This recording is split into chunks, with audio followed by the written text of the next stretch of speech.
Okay. Um, I wanted to tell you about dirt, and my dirt is there was a point in my life where I had to take 2 showers a day. So let me work my way up to that, and you'll see why I did. I was not a great high school student. I had a brother who was 2 years older than me, and he was the genius. So he got all the straight A's. So I could either compete with him or just take a pass. So I took a pass.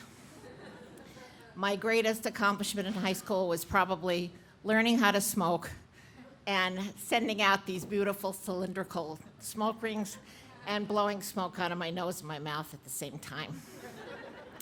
So when it came to college, my friends were all taking off, and there wasn't any college that was looking for me.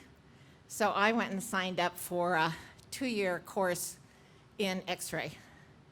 And I don't know if any of you have any X-ray memories, but it can be a really messy place.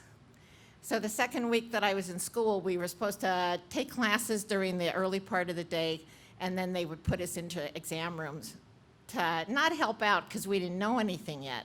So they sent me into a room where the radiologist was going to be doing barium enemas and told me to just stay towards the back and just stay out of the way. Well, the woman, after she had this enema tip put into her rear, and the radiologist, with glee, started the barium into her body, was really in pain. So she ripped the tube out of her butt, stood up on the table, and just expelled everything. And it was like barium and shit, and it smelled so bad that you could taste it. And they had told me to stay in the back of the room.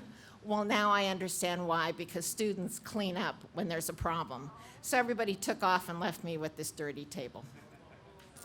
I got shit on, vomited, peed on. I mean, the insults to humanity were innumerable.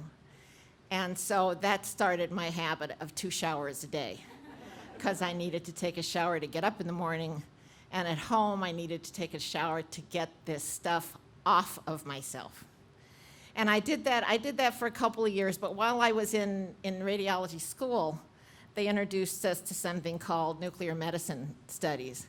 And it was a new field at the time, and it was so new that there were no college courses yet.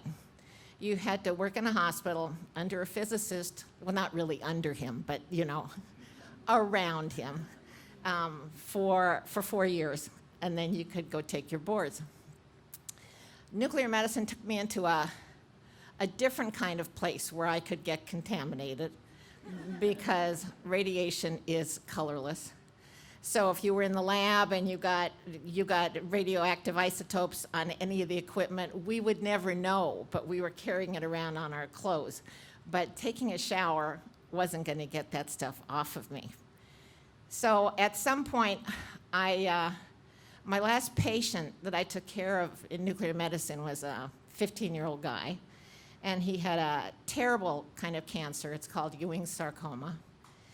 And he was telling me how his parents were going to take him to Aspen skiing the next season.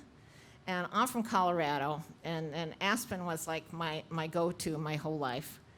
And I would have loved for him to go to Aspen.